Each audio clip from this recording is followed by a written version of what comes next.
This is Telltale Guys, Episode 3 Summer Solstice Interesting Traditions. What's your ETA? We'll be there in 2 minutes. Come on, we have lives to save here. All right, welcome back again, everyone. This is Telltale Guys. I'm Josh, and this is my co-host Zane coming at you with a dapper hat this week. Yes, Zane, indeed. what is that hat? So it's a nice fishing sun hat. It's a Stetson hat, so free promo Ah, for them, but really good for blocking out the sun, and that'll be kind of a theme of this episode. So yeah, very excited. I yeah. feel So like we're talking about the sun today, right? And specifically the solstice. That's what you got yeah, coming up. Yeah, so, I was thinking about, well, summer is almost here, and I think it's around June 20th, I believe, that the summer solstice occurs, at least in this hemisphere. But yeah, I was like, well, let's talk about that. I know I've kind of gone into the first episode, I went to a celestial body type thing, so I think I need to kind of switch it up a bit. Maybe that's where my brain naturally aligns. I'm Oh interested, yeah, but your head's in the clouds. yeah, it heads in the clouds usually, so full of hot air. Yeah. So I will try to adjust next time, but Oh still, no, this week should be hot. It's there's yeah, a lot of interesting stuff involving the sun and the solstice. So I'm looking forward to hearing about that kind of stuff going on. But first, mhm, before we get into your bits with the sun, I did have an interesting story I wanted to share. Totally unrelated, of course, okay, but maybe something of interest, more on the mystery side of the house, with animals. You like animals? of course I do. Yeah, I've got two dogs and a cat, so Oh, and we okay. board animals too. So maybe we're a little too obsessed with animals, You but mean you guys take animals for other people? yeah, just kind of done Wow. a little side gig. So it's kind of it's kind of fun, but it's a constant mess. So speaking of, Yeah. My dog's dreaming right now. oh, That's very loud. yeah, Wow. I don't know maybe they're dreaming about running in the sun. Well, yeah, I don't know. hey, That is sounds like a little laser beam actually. right, Hopefully it won't be too distracting for this, but here's the title I stumbled across. It's relatively new. It's mystery Bigfoot ape discovered in remote jungle could rewrite the history books. Now this it's a pretty long article, so I won't read it obviously, but I'll kind of give you some summary of it. And it does show pictures of this creature that's been shot. So wow, if you're a little bit squeamish to dead animals, maybe if you're looking on YouTube, don't don't look at the pictures. Or but it's not too bad. right, So, anyways, so this is in the Congo, Zane. We know the Congo in Africa, the mhm, jungle there, pretty wild place. So they found this in one of the cities there in the Congo, and this is a ape actual creature. city, or was it just like on the outskirts or something like that? Yeah, so the city that this came from in the Congo is has like a million people that live there, but it's very remote because it's in the middle of the Mm, jungle and it takes a long time for anyone to reach this place. But about a million people live there, and they have like meat markets and stuff for bush meat. So they go hunting and they bring the animals that they kill back to the bush meat markets and whatever. Anyway, this particular animal they said was causing trouble in the town, and they shot it so to kind of stop it from attacking people or whatever. And what you'll see here is here's the creature, right? It's hung up in a tree, wow, and they said it's they don't know if it's like either a really large chimp or like a hybrid gorilla chimp or something like that, because it doesn't look so much like either of those creatures, but kind of like both of the creatures at the same yeah, time. hybrid sounds right. Yeah, but for hybridization, I don't know if chimpanzees and gorillas can really do that very easily, but gorillas don't live in this area. Chimpanzees Oh, do, right? So the okay, nearest gorilla population is like hundreds of miles away. Um, So anyways, so this thing was shot and they found it in the market, and one of the scientists in the area is like, whoa, that's something I haven't seen before. Let's check this thing out. They call it a chimparilla, right? Because they don't really know. So what they did was they this is it stuffed here, I think. Oh, wow. It Yeah. looks more like a gorilla, but maybe that's just like the nature of its, its darker fur. But Well, yeah, that and how they mounted it too, because right. they were trying to make it look more like, menacing, I guess. But I mean, it's fairly large for, a chimpanzee too. And so scientists are like, well, I don't know, maybe it's like a young gorilla, is because it's kind of large, but it doesn't quite look like that and doesn't fit in the area, right? So so what they did was Oh, when the creature was shot or whatever, they try to get samples of the DNA, and I think this was like a couple years ago. The story just came out. huh. I don't know that I'm trying to find it. Yeah, 2018 is when they collected it, the specimens for it, but because of red tape and how like getting like exotic animals and samples out of the Congo and into other countries is like hard to do. So it's taken a while to do this, right?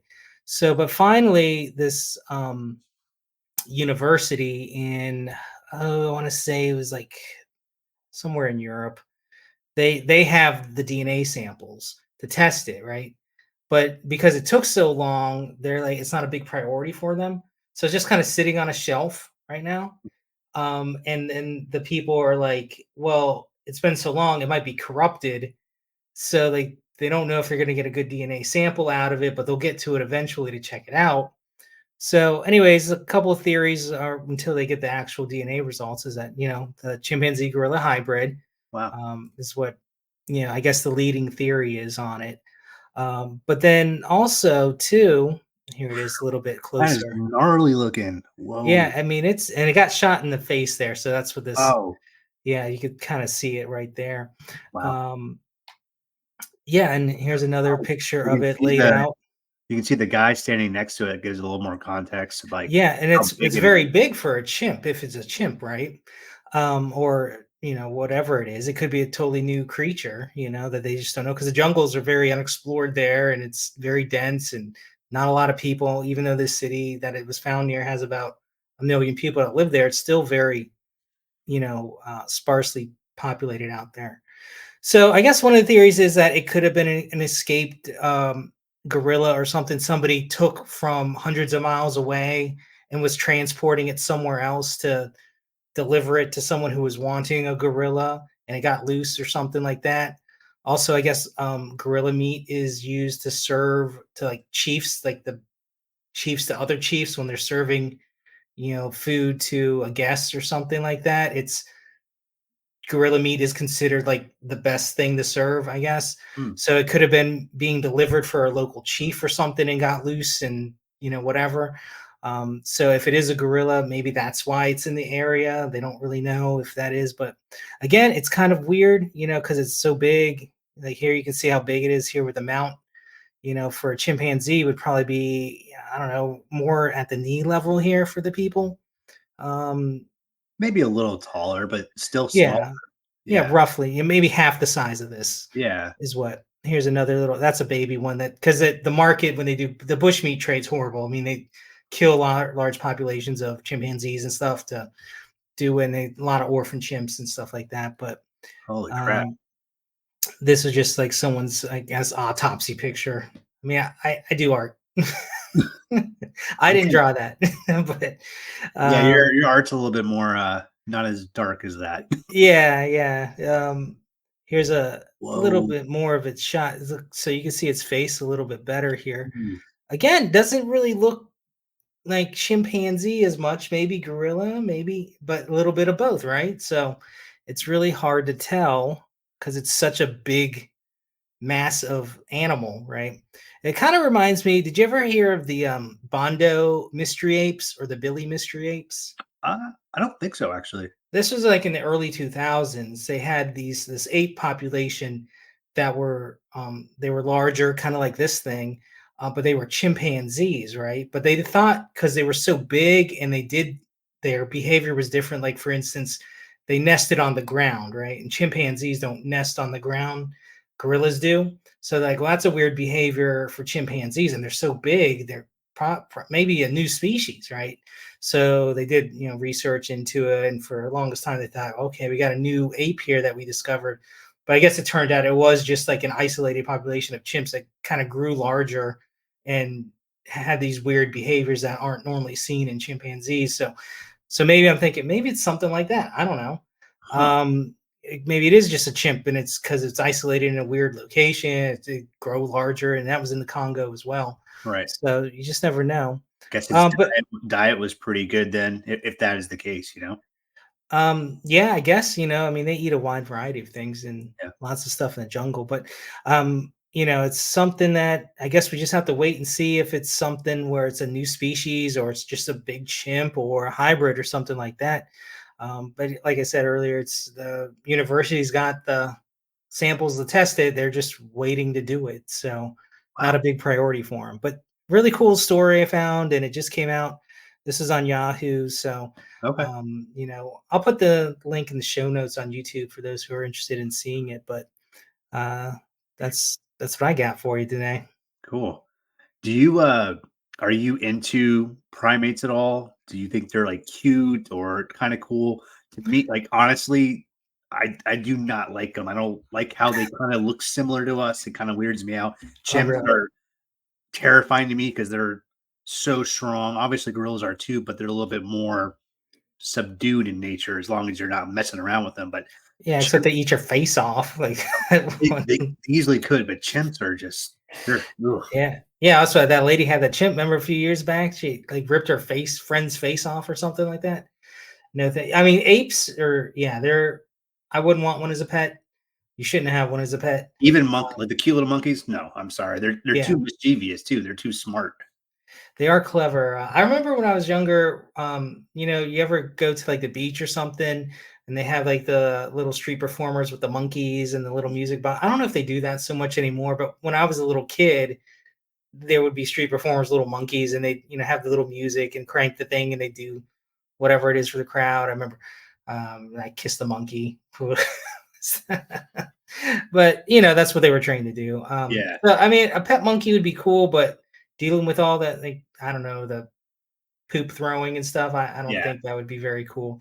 But here's a better question, Zane. Would you rather face a gorilla or a grizzly bear? Uh, I would What do you s have a better chance against?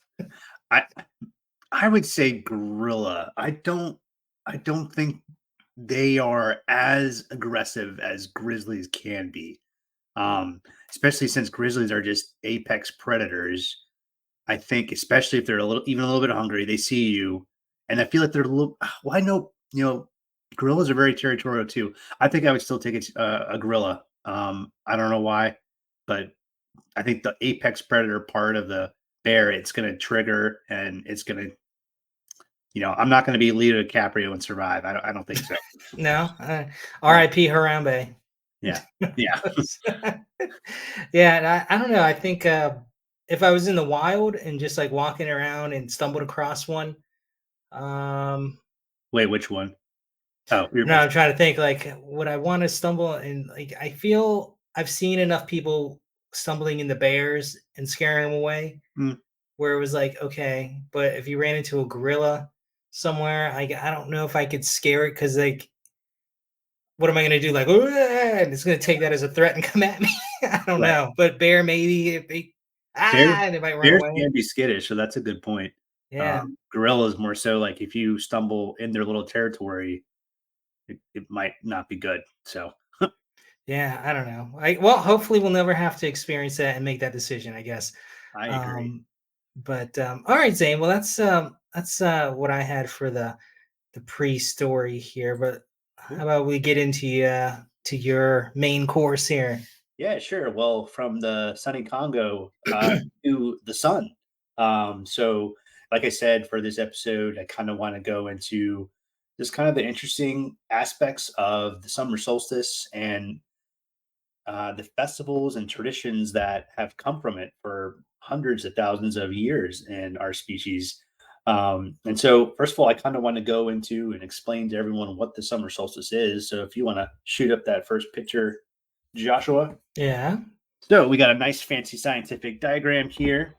Um, the summer solstice or estival solstice, and this is according to Wikipedia. So, this occurs when one of the Earth's poles has its maximum tilt towards the sun. It happens twice yearly, once in each hemisphere, northern or southern, and southern. And for that specific hemisphere, let's say ours, the summer solstice is the day with the longest period of daylight and the shortest night of the year when the sun is at the highest position of the sky. And at either pole, there is continuous daylight at the time of the solstice. And of course, you can say this the opposite event is the winter solstice.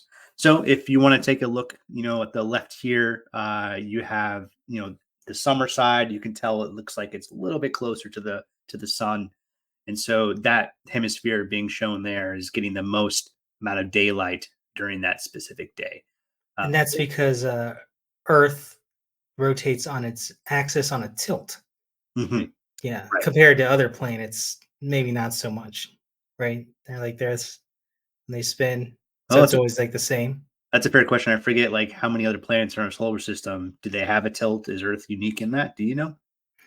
I think it's somewhat unique. I don't know, like the other planet. You know what? I could just Google it real quick and find out. Let's We, see. we have that power. Yeah, While, I can while we're on the on fly. while we're on the fancy astronomy exhibit here, we might as well answer that question.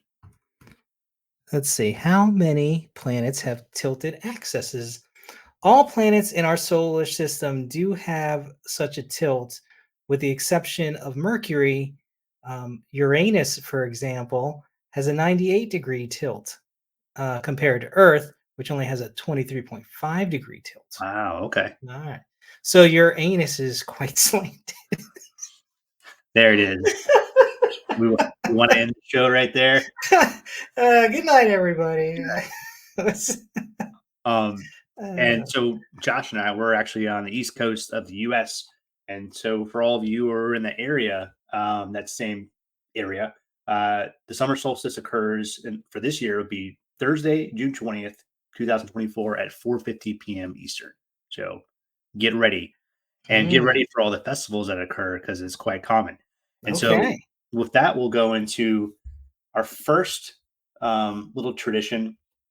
And so kind of going backwards a bit. So there's a lot of weird and wonderful traditions that have come with welcoming the summer each year. And while celebrations of the summer equinox and solstice can be traced back to ancient cultures and prehistory, it is still one of the most widely celebrated, festivals and events currently. So from the wild white night festivals in northern Russia to pastoral maypoles, which we'll go into, and bonfires of Europe, the celebration of the sun and its provision of life and warmth links our histories and our various cultures. So let's go into some weird and wild and wonderful histories and traditions that have come with the summer solstice. So, first off, we will go into ancient Greece. And this festival was called Chronia. Is And that this so, slide? yeah, that's the one. Okay. And so, this festival worships the Greek god Cronus. He was the king of the Titans and the god of consuming power of time. So, you can see kind of the time dial Mm, back there. Um, and so this time period, Chronia, or this festival, fell around the end of July to the start of August, so a little bit later in the summer. And it was a day of feasting and gaming and merriment for all. Um, mimicking the golden age of ancient Greece when Kronos still ruled Olympia. Now, if you don't know your Greek mythology, Cronus was the father of Zeus, the main godfather, if you will, of all the Greek gods, Zeus. But Zeus overthrew him and banished him and took over, and everyone really knows about him. But Cronus was kind of like one of the first big guys. And Cronus means time, right? In Greek. It does. Okay. Well, I did not know that. I just knew he was like kind of Ah, the titan of time, but that makes sense. yeah. Um, so I guess apparently during this time, if the Greek gods exist, there is a kind of a time of peace when Kronos ruled, and Greeks at the time didn't have to toil and labor for a living. And during this time of Cronia, it's where all the hierarchy and classes they were kind of just for that day they were just nil. Slaves and indentured servants were considered free for the day, and all classes ate, drank, gamed, and just had a lot of fun as equals. So that is Cronia. I'm not exactly sure if it is still practiced today. Cronia Festival. Let's take a look. You said they game. They must have been using what, the Atari or something back then. Yes, Atari. Yes. Okay, yeah, that was a very ancient gaming Well, console. some say ancient civilizations, very ancient ones, had very advanced technology. So it's possible they had their own personal gaming units. Yeah, Yeah. Atari knows. So I don't, I'm seeing like this was an Athenian festival. So it sounds like it's a festival that doesn't really occur anymore, more so Yeah, ancient festival in honor of Kronos. So the now, inventor of the cronut, also. yeah. So any thoughts on that? I don't know how big you are into ancient Greece or Yeah, I mean, yeah, the Greek mythology is very dense. Obviously, and with the Titans, I always find interesting because how I kind of look at myths. A lot of myths is that there's always like a nugget of truth behind it and stuff like that. So when you start talking about Titans, I'm like, what were the Titans like a group of, I don't know, human type people on the planet before the next iteration came, the Greek gods or whatever, and they just kind of took them out. This is probably way off the rails for this episode, but that's what I think. Like, I always like the ancientness of the myths and kind of how far back they go based off something else that has lost the time, lost the chronos, that is kind of like the building block of everything, but it's like you don't really know because it's just in the fog of history. Mhm, But as far as like the festival itself, I mean, that sounds fun. I'm all for festivals. So, mhm. Yeah. especially cronuts, and not that they have those, but that would be a good They, marketing thing to bring it. they Maybe we probably should have bring it back. they The probably have Kronos the Cronut. Cronut Festival. Yeah, Cronut Festival. That's pretty good. Yeah. Yeah. Yeah, that's a good idea. Cronuts are well, okay. It's would you spell it Kronut, or would you Uh, go with the original spelling? I think CH, right? That's what most Yeah. people spell it. I know you can spell it with the K, but I don't know. Be wacky fun with it. It's a festival, Yeah. just spell it with a backwards K, like Kids Yeah. Are Us. Right. It's oh man. Good store. Good old That 90s. used to be an old toy store back in the day. It was a pretty sweet store. Yeah, I like KB Toys. That was good too. Mhm. That was the mall store, right? It was, yeah, right next to the Spencers. Right. Well, back to the solstice. Okay, yes. So next up, we will go to Oh, good. Jiangling, Hungary Ghost Festival, and this takes place in China. And this is from Sky History UK, and I Okay, think, and the ancient Greece story too is from them as well. I want to give them credit. okay. Is So this the slide for the festival with the scary masks with the teeth? yeah, this is the right Okay, one. So this is they're supposed to represent like ghosts and I guess kind of like okay, demons and all that. It's like almost like their equivalent of the Day of the Dead in a way, okay, but it occurs obviously at a different time, closer. It's in the summertime. So the Zhongyun or Hungry Ghost Festival of China is an ancient Chinese day of ancestor worship and celebration. The belief is that on this one day of the year, the gates of hell are actually opened, oh, and the Lord. ghosts of those past would freely wander the mortal realm. Like, I'm not sure, exactly, what religious sect this is that the sinner's around, but I'm not sure if like the idea of hell is what we think of it at, like, let's say for Christianity, or maybe it's kind of just like a resting place for everyone. But anyways, kind of like the Day of the Dead, the ghosts can kind of come back, and they're just kind of wandering around. They can freely wander, and the ancestors who have surviving, who are living family members, they would go visit each other, while those who don't have any living family are just kind of wandering around the world aimlessly. And you can go to the next slide. The Okay. living would actually burn, or they still do, they burn offerings of paper money to appease their ancestors and Hmm. light locust candles to help ghosts find their path home. So, Oh, it is a lot like Day of the Dead and mhm, Halloween and all those type of. But it's interesting they do theirs in the summertime, mhm, where so they think the veil is the thinnest during the summer solstice. mhm. Huh? That's kind of different than what I guess most people think is when it gets cold and stuff. Everyone's like, oh, that's the time, shortest days, Yeah, scarier. But maybe they think, and I've no idea about this, but maybe everything's brighter. The veil is, the transition in area is easier to see and go through. I don't know. That's just maybe it's because the sun's hotter, so you're hotter, and then it's bringing hell up on Earth. I don't know. something like that. I mean, if people are coming from hell, maybe. So, Yeah. um, And I'm what part surprised. of China was this? Did you say? It didn't say, but I think it's just kind of celebrated all over in China. I don't actually see the day that it's celebrated. I can look that up from this article. Oh Um, yeah. And I'll describe these masks while you look that up. yeah. I'm going back to Oh one yeah, yeah. slide. Thank you. So yeah, for those of you just listening on the podcast, so they're wearing kind of it looks like almost like silk masks, like fabricy masks, and they kind of have like these basket type things on their head that look like they're woven, but the faces are very like characterized, you know, demony looking things with big teeth and big noses and eyes that are kind of weird. So It almost interesting looks looking demonic in masks. a way. Yeah, they do kind of look like that. I guess that's what you said. That's the representation of their ancestors or spirits from hell or something. Both, I would assume, Okay. like, ancestors. Maybe this is what they think the ancestors look like as ghosts, coming back from Kind of hell. like this fish looking dude back in the background. That's a neat looking mask. Oh yeah, yeah, Yeah, back. like a shark or something. Yeah, something weird. But yeah, the burning of money, that's cool.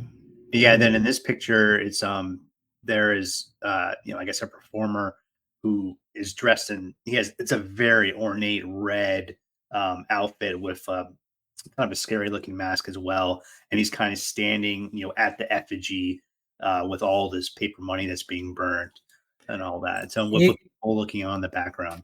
it kind of looks like like the Native Americans out in the West Hmm. kind of or the plains when they have their ceremonial dresses. It kind of Yeah, looks something like that a little bit. Um I can't is that like a big arm it's waving or is that like I feel like it's just part of like it is ornate kind of like spear looking things that are jetting behind it. It's very interesting. yeah, it kind of looks like let me bring up a picture for people to know what I'm talking about What here. this also reminds me of, and it's always a very cool reoccurring theme, is like we said, this festival kind of reminds us of the Day of Dead. It's just so cool how throughout history there are so many different festivals that are similar, so many different traditions. Um, China being just across the globe, and then you have in Mexico and other Latin American countries, the Day of the Dead, and it's fairly similar. And it's pretty fascinating how those things can be linked, maybe not purposefully so. Yeah, yeah, absolutely. Yeah. Let me let me just share my screen real quick here. Think this will well, that's a copyrighted picture. I don't want to. Never mind. I won't tell you. You can look it up. Womp womp. Yeah. Never mind. But it does. I mean, the ceremonial dresses are very, Mhm. colorful and lots of items on them and stuff like that. So that's Yeah. cool. All right. Well, any more thoughts on that, or you want to move on to our next hot topic? Yeah. Did you say what the money represented? You said when they're burning the money. No. I didn't. didn't say in the article I looked up, but maybe it's just to let go of material things for a day and kind of get in touch with your spiritual side. I like Mm, that. yeah, but maybe you're reading more into it. Maybe they're really greedy in the afterlife and they want all our money. Our souls and our money. I don't know. Well, they say they light lotus candles to help ghosts find the way home. Maybe lighting the money Oh. is like also like that helps them pay their way back. I don't know. So Oh, like find their way back, like they come back to Earth on this day and then they find their way back to the afterlife? yeah, Is that they I guess it's like the end of the day. They have okay, the that makes sense. lighting of lotus candles, and it helps them Okay. find their way back to hell. So Okay. yeah, I'll stay here, thanks. yeah, I agree. Um, well, cool. So that is the Zhanyun Hungary Ghost Festival, and that Okay. occurred. And the next one will occur August 18th, 2024. Yeah, it's really cool. There's just one picture I have up here. I won't put it up, but they'll put like the lotus candles like on like the rivers and all that, and kind of Oh, guide the ghosts. well, that would be a cool picture to share, Zane. You should have put that in the show notes. I like the masks and all that. I'll put it in the show notes. Um, Sure. Yeah. so next up for our summer solstice festival uh, dissection, we're going into one that probably a lot of people are more familiar with. You probably think of this the most when you're thinking of summer festivals, and that is the Midsummer or Midsummer Festival in Sweden. And this is from Reader's Digest. And so when you think about, the Swedish, they have a bunch of holidays all the time, all the year. But the summer solstice is when Swedes really celebrate. Is because it's not surprising. They live in a very northerly country and they get to celebrate a full day of sunshine. So midsummer or midsummer, like I said, midsummer, that's Midsommar. This takes place across the country, but most Swedes, they actually flee the city and head to the countryside to gather with loved ones during this festival. The day is brimming with agrarian symbolism, from walking barefoot in the morning dew for good health, which Mhm. actually is very good for you, to wearing like a lot of the women. I think it's most of the women. I don't know about the men, but most of the women will wear like these floral crowns, as you can see these two little girls, and that's Mhm. supposed to symbolize beauty and fertility. And then there's a lot of like dancing that goes around this green pole. It's what's it called? The maypole. Mhm. Um, and this actually this symbolism, this structure is used in a few other European um, traditions around the summer solstice. And That's the so one with they have the, like, the long ribbons on the pole, and they, like, walk around it, right? right, they'll do, Yeah. like they'll hold their hands, and they're doing it right there, you can see they're kind of, like, linked around and, like, they'll circle around it. Oh, okay, yeah. But it's Oh, supposed yeah. supposed to be kind of it's a positive festival, uh, you know, part of the culture too is, like, for food at least, pickled herring, I don't know, Mm, is apparently very popular during these festivals, mm. and to, wash that down from sweetness, some strawberries topped with whipped cream, so that's a little bit Okay, better that's good, yeah. than the herring. No Um, cronuts, though. That's no cronuts. ah. But it's a very positive, festival. It stems from some pagan rituals back in the day in this kind of Scandinavian region, but it's mostly positive. But there's a really interesting movie that came out called Midsummer.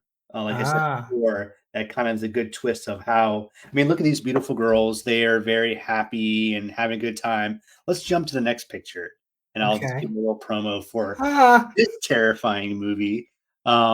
So have you seen this, Josh? I have not, no. Okay, so it is from Ari Aster. Do I need to put a spoiler up? I won't go too far. I mean, Okay. I already said it's a horror movie, so it's going to end pretty crazily. But basically, this is the star. Her and her boyfriend and friends. I believe they're all European. She may be American. I can't remember, but they're in Europe, and her and boyfriend are kind of on rocky terms. So they decide, why don't we go to one of these midsummer festivals out in Scandinavia, and just kind of get away from it all. We'll go party. And so they go out there and kind of like the tradition, they don't go to a major city. They go out to very rural part of like, near Sweden or something like that. Okay. And so it starts out great. They're taking drugs, they're drinking, they're having fun, they're doing all the things, and they're enjoying the wonderful sunlight and just long days. But I'll just say that this rural community that they're with, um, they want them to stay for the Oh, night. that's nice of them. That's Yeah. very hospitable. So we'll just Uh, say, just leave it at that. And you can see in the emotion of this lady's face that it's not very positive. But I she's highly sad like. because she has to leave eventually. That's Yeah, what. yeah, Yeah. that's it. I thought you were gonna go with Wicker Man. That was. Did you say that movie? Yeah, well, I've Yeah. seen. Well, I don't know if I've seen all of it, but I know I of mean, it. it's not worth it, but it's What about the Nick Cage one? That's not yeah. worth. That's the Wicker Man. Well, there's like the original one, which I think is supposed to be better. Oh, it was based off something else, was it? Yeah. Yeah, that's right. I'm talking about the Nick Cage one. Oh, okay. Yeah. I've seen the end with the bees, all the bees, all the bees. Um, but I don't know if I. So it's kind of similar in a way, except that acting is not as bad. So, No, but no, I but highly that's fun. That's fun. I recommend this one because it's different than many horror movies you've probably seen because first of all, it takes place like during the day most of the time and it's very bright. Whereas, horror movies are usually dark and some weird house and Mhm. this one is out in the open, but all the stuff that happens, it's ugh. So it's good stuff. Okay. I'll Um, put that on my roster of things to watch, you should. maybe. Yeah.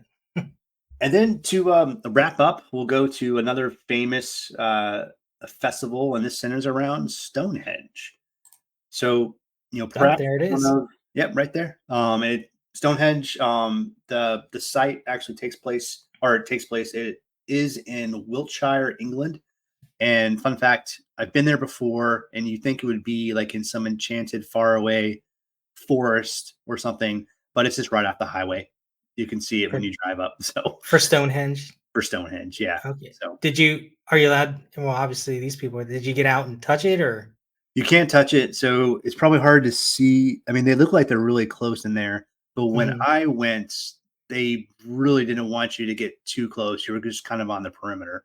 So it Nah. might be different in this picture. It looks like they're really in there, but yeah, they're very strict about it. It was still very cool though. I mean, Yeah. the monument itself is very interesting.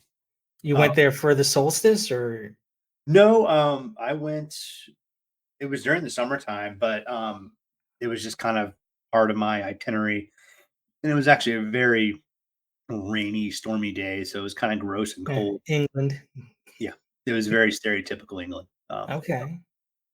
But what they do for this particular festival, it's not necessarily a festival, but it's sunrise at Stonehenge. So it occurs on a particular day. I don't think I have the date here, but so during during the summer solstice, kind of around that time frame, we have the Stonehenge, which is one of the most famous Neolithic structures in history, obviously. Mhm. Um, and so, what people will do is they will arrive during the sunrise.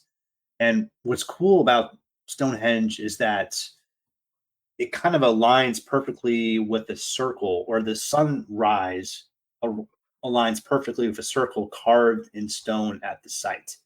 And obviously a lot of people know kind of the origins or suspect about the origins of Stonehenge, but it comes from kind of the druid background of those days, or maybe it wasn't more. Was it more paranormal or UFOs and all that? But I think Aliens? yeah. So more people kind of look into druids and all that, and but a lot of mystical seekers and history buffs they'll come on the solstice. So I think it does occur on that day. So like June 20th on sunrise, people will go to check it out. Um, and yeah, just to kind of see it built. And obviously, I mean, look at that. That's a really great way to witness the sunrise. That's a Uh, lot of people for me. I'll be like, I can see the sunrise from my house too, so I'll just stay there and avoid the crowd. That's me personally. it'd probably be. I mean, yeah, that's a lot of people. It probably, I mean, you're not gonna. We're both short, so we're not gonna get a good view. So No, no. And just and there probably, a lot of new age hippies in there too, and they probably don't bathe that often. I don't know. Is that yeah, the only is thing that, they that wash are their crystals. They don't wash themselves. yeah, So the crystals wash you, I guess. But yeah, the Stonehenge alignment is quite famous. I think, yeah, didn't they just have kind of like a famous alignment in New York too, with the rising of the sun on which street is that in New York, because it's a grid. So like Broadway, Wall Street. I don't, it just happened. You think, what? I could just Google it. yeah. It wasn't for a solstice though. I Are don't there any of think. these like Neolithic structures that really fascinate you? I know Um, this one yeah, like probably the number one in the world, but yeah, Um, yeah, like all these kind of ancient ones that have all the alignments with astrological things are very interesting to me. But I think the ones that are more interesting to me are the ones underwater that we mm, don't really know too much about, and they're just kind of like, oh, that's neat. There's something weird under here.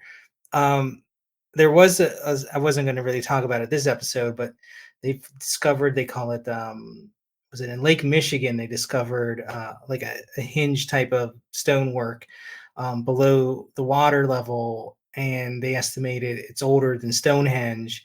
And they're like, well, for that to happen, it would have been the water level wouldn't have, because it's like 10 feet below the water level.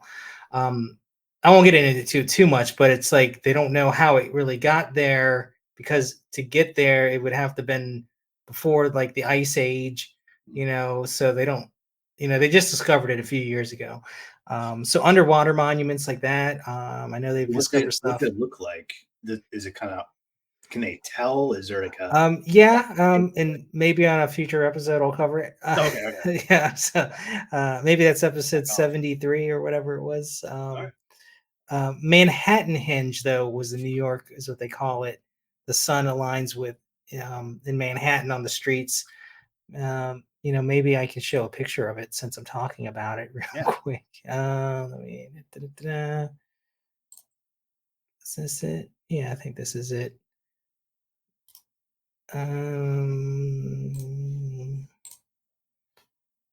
Okay. I for one, I think it's pretty fascinating those structures like the large heads. I forget where they are, but out kind of in the Pacific. You know what I mean? Uh, Oh, the Easter Island heads. yeah, Yeah, those are fascinating and weird. So, yeah, oh, cool! Wow. yeah. So like, makes the street look like it's on fire and stuff like that. Um, Yeah, we're all the looking at a, glow. a picture of basically. So, I'm not sure which road you said, but all the traffic is going like straight, basically into the sun. That's what it looks. Yeah, yeah. New York City. It just happened like, I don't know, 3 days ago or something like that. Um, I just missed it. I was there last week. oh, maybe Oh, it was a wow. little bit before that. Let me see, when did it happen? It was no, it was longer. It was like maybe a week or so. I don't have the date, but anyways, yeah, that's something neat in New York. And like, there's places that have alignments when the sun hits it, that are quite popular around the world that people like to go to, especially in cities because of the grids. So Yeah, it's like it's gonna hit at some. eventually on one of them. But would you want to go to the Stonehenge during one of these to see it, or are you good just staying I away think I'm from good. the? I liked how. I mean, when I went, it was fairly crowded still, but I got to see it. It felt more. I got to. I'd have to rush around all these people. Like that would have been annoying. I agree with you on that. It was. It was kind of nice how it was like typical, really cold British weather, and it was just felt right. So, Did you ever go to the Georgia Guidestones when they were mm, up? no, You know what I'm talking about? yeah, like there were these. It was almost like the 2001 little Sentinel things. Is that? Yeah, kind Yeah. of. Well, it's made of stone, but they got like blown up like a year or so or 2 years ago, because it's like New World Order stuff. Mm, But yeah, I made it there, years ago, and saw them in person. It was kind of neat. I mean, obviously they're not made by Neolithic people. It was like, relatively recently, but So they were around for a good while. I thought they were just like put up randomly. no, they were built in like, what was it, like the 70s or something like that. Let me just Google it real quick. Yeah. Let's see, Georgia Guidestones. I'll go ahead and share my screen again. This has nothing to do with the alignment of the solstice, but It's kind of a cool thing for we're both from the Georgia area in the United States. Oh yeah. yeah.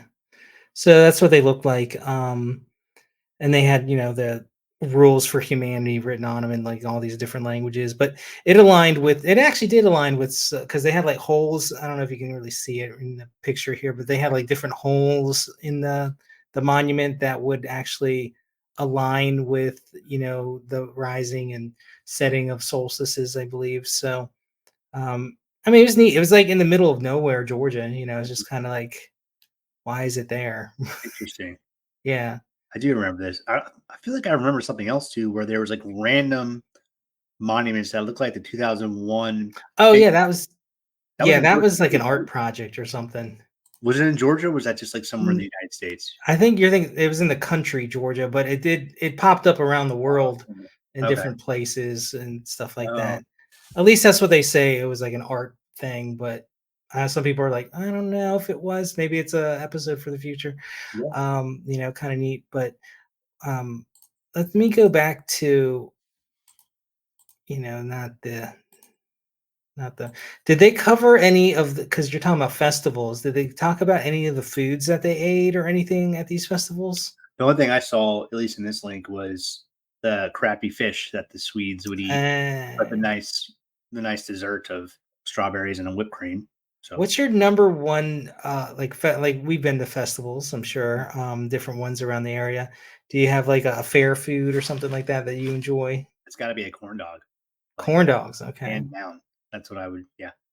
Um, Have Nothing have like you been extravagant that I can think of. Like it's something really different. But yeah, have you been to the Texas State Fair? no, I haven't. They have the corn dog thing there is, like, their big thing. Did they invent them there? I don't remember if that's where they were invented, but it might I have wouldn't be been. surprised. It sounds like a Texas thing. Yeah, why not? Corn Yeah. dogs. And what about you? What festival? I I actually enjoy going to the Greek festivals, oh yeah. like any Greek festival. Huge fan of lamb. Mhm. That and those little like honey, they're like dough balls, kind of like covered in honey. Oh, delicious. So But maybe out of all the festivals that we talked about, you would probably want to go to the ancient Greek one. They would probably have some yes. really good lamb and maybe some authentic honey balls or whatever those are. Yeah, those would be that's my jam. Some Yeah. Slovaki or Greek rap. I love Greek food. Mm, It's one of my favorites. Maybe I'll do that tonight. Sounds like a I good don't meal blame you. tonight. You got a good one near your house? Yeah, there's a pretty good one. What is it called? Olympus Tavern, maybe if you're in the area, check them out. They're really good. Um, I don't know, but when I think of festivals, I think of songs as well, Zane. Okay. And now I think is the time of the show where it's time for the DJ to come in. DJ I Solstice. got my festival shirt from one of my summer festivals I went Oh, what to. does that say? Those Shaky Beats, an EDM summer festival back when I was Ah, a delinquent youth. So I'm not a loving beat festival like you eat. not like the edible beat. No, What was it? Wait, what was that festival? Shaky Beats? Shaky Beats. I never heard of that. That's local? Hmm. Okay. Shaky Knees is more popular. There was Shaky Boots too, which was country. Shaky Knees was like overall music, all sorts of genres, and Shaky Beats was like EDM. So I didn't know you were big into EDM. I That's your had my jam? phase. So I did. Really? Okay. I'm not a huge music guy, it's not like my thing. I've been to some concerts and some festivals.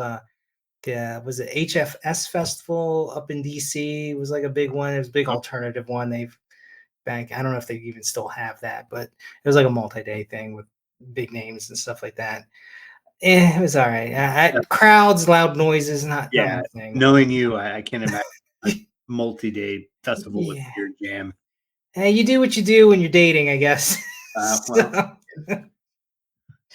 So, but that's fine. But anyways, but now I do enjoy music because let me play for you a little something I cooked up for this episode. You tell me if you can hear it. Let's see. Hold on. nothing. Hold on. Oh, What the hell's a solstice? Can you help me understand? Stonehenge in the sunlight, people gather round. Why the sun is standing, I can't figure out. I know it What stood. the hell is a solstice anyway? I like a little Irish folk Sun song up for high, solstice it won't festivals. go away. Stonehenge shadows dancing wide underneath the midsummer sky. Very nice. Yeah, so that's a little bit of a taste of that thing there for everybody. I think it would be nice. Maybe we can have eventually the Telltale Guys Festival where we play all of our hit songs. That'll be a rager. Yeah, that would be cover charge $2. BYO everything. Yeah, yeah. Oh, someone's not happy. Uh-oh. Well, that seems like that wraps up pretty nicely with Yeah, the show. did I you not guess care about our festival joke there? Apparently, everyone's a critic. yeah, yeah. Leave it in the notes, I Mhm. guess, but that's fine. So, Zane, do you have anything else to put a pin on the solstices or any other points you want to bring up for the listeners? I just think it's like I said before. I think it's pretty cool how, as we saw in this, there are different parts of our world that celebrate very similar traditions and how they can intertwine and yeah, be similar. It's cool. Things are burning outside or something like that. So All right, Zane, will you go get your baby? yeah, I will. All right, everybody, check us out. Leave a like if you can on YouTube or everywhere else. Share us. We're trying to get the word out. We're new, so anything you can do to spread the Telltale Guys message, we appreciate it. Thanks. Bye. Cue outro music.